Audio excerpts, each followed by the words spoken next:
Là, je vais continuer la lecture du bouquin.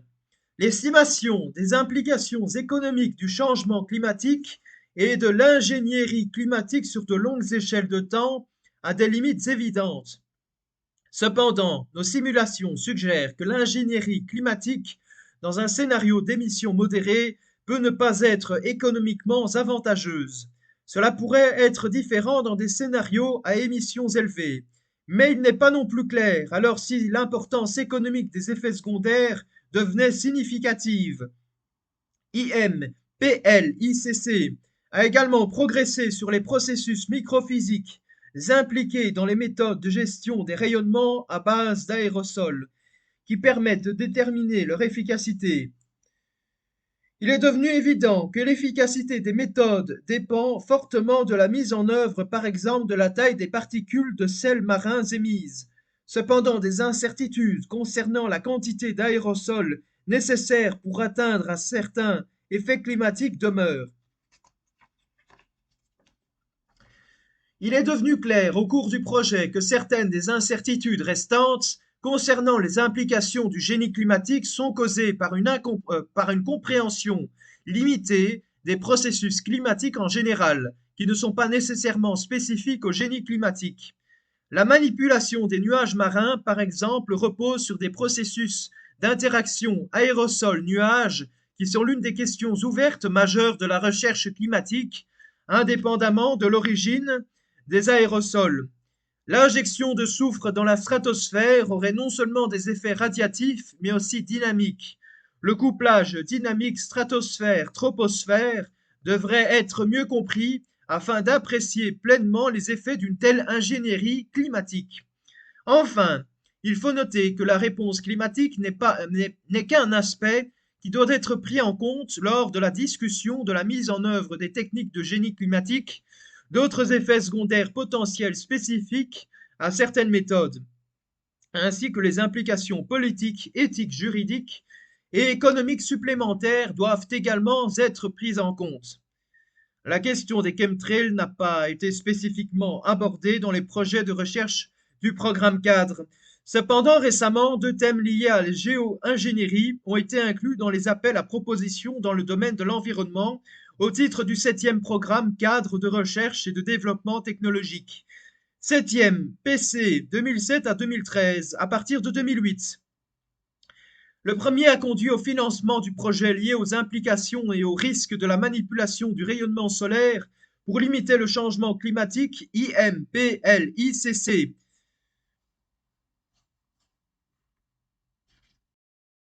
Source boursorama.com. Contrôler la météo, le nouveau rêve des grandes puissances mondiales. IMPLICC mène des études de modélisation numérique sur 3 options de manipulation du rayonnement solaire. Les résultats finaux du projet sont attendus pour le milieu de 2012. En outre, l'appel à proposition 2012, ouvert jusqu'au 20 octobre 2011, comprend le thème examiner les opportunités, les risques, la faisabilité et les implications politiques associées avec les principales options de géo-ingénierie visant à limiter le changement climatique, qui salue les propositions visant à évaluer ces options de manière interdisciplinaire. Cette recherche financée par l'Union européenne complète les travaux en cours du groupe d'experts intergouvernemental sur l'évolution du climat GIEC.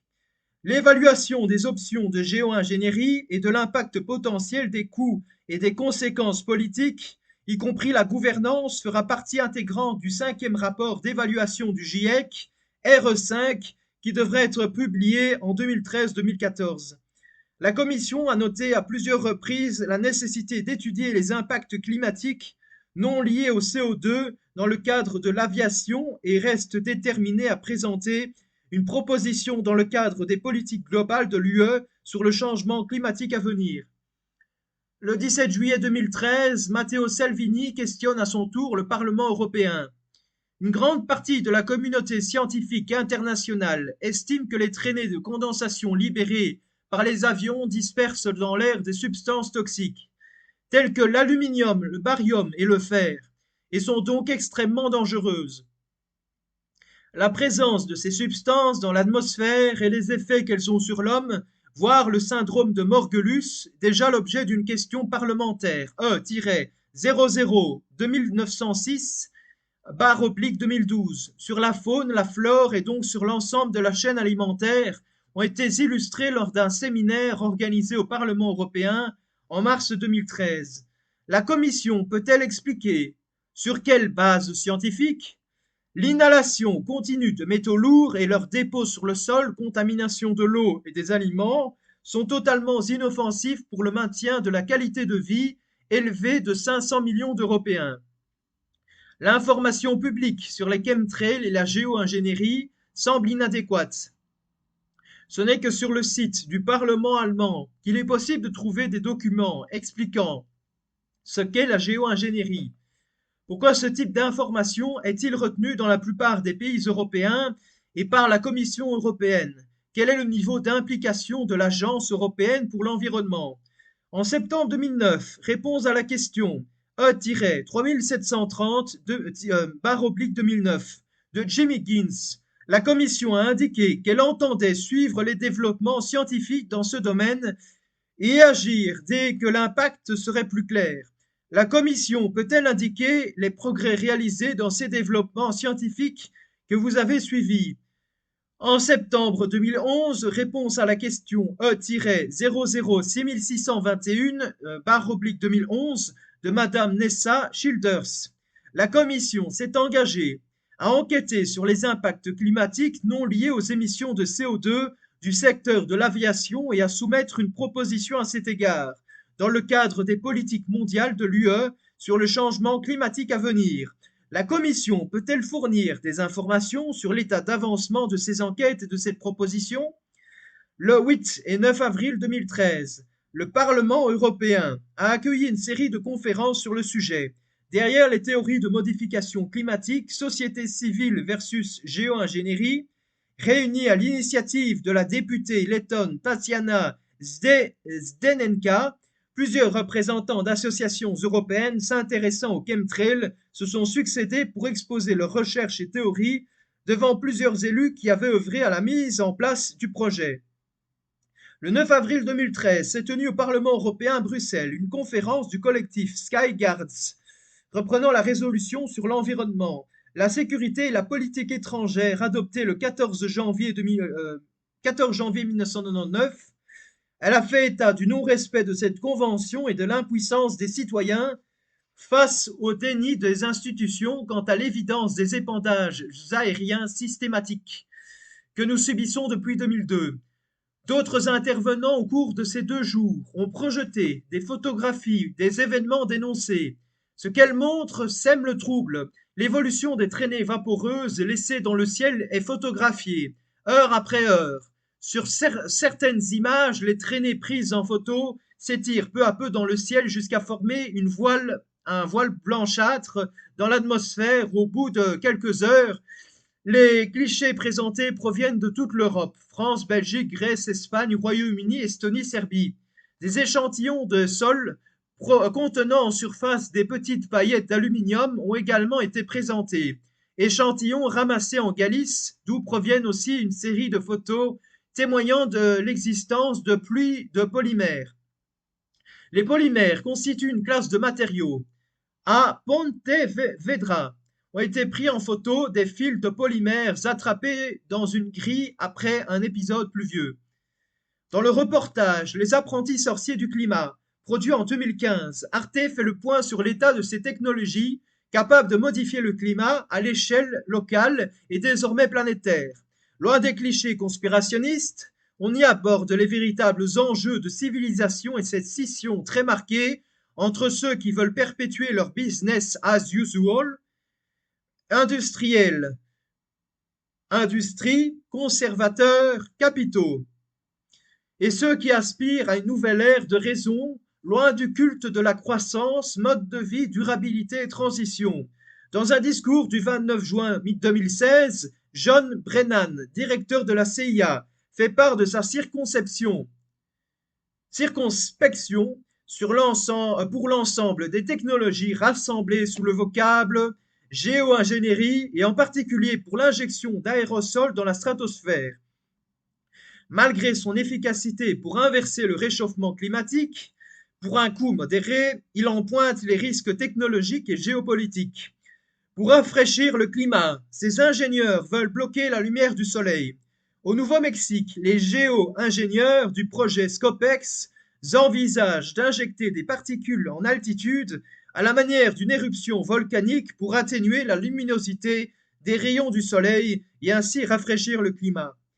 Cette expérience de perturbation stratosphérique contre les Scopex doit être menée par un chimiste et un physicien de l'université de Harvard, Massachusetts, Frank Koch et David Ketz, sous la supervision d'un comité consultatif indépendant, d'un coût de 3 millions de dollars.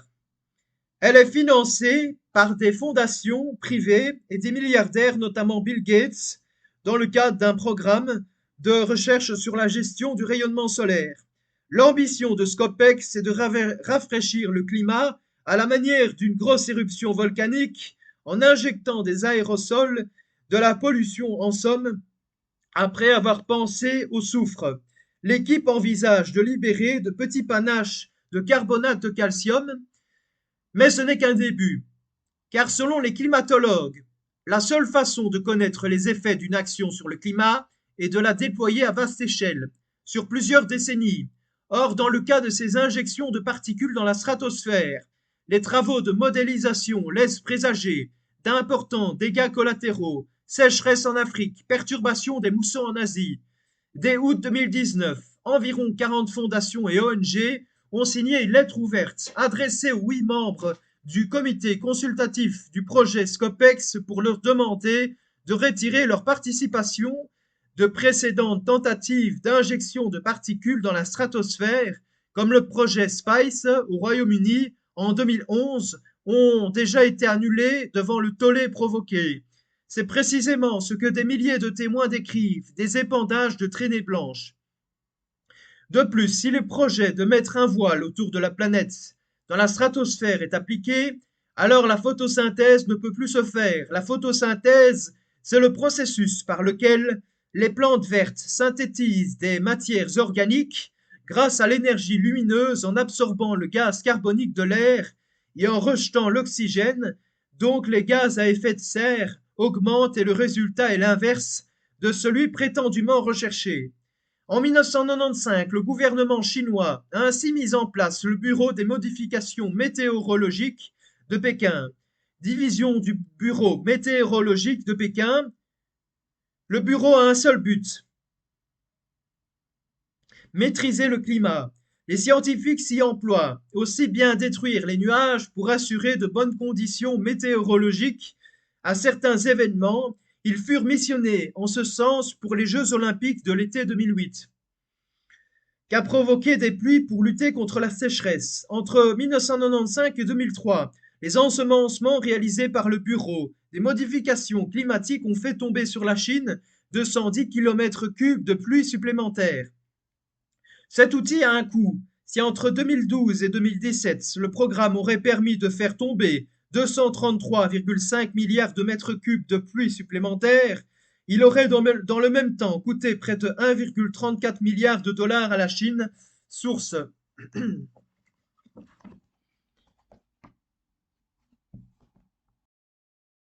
Source quand la Chine fera la pluie et le beau temps. Le point.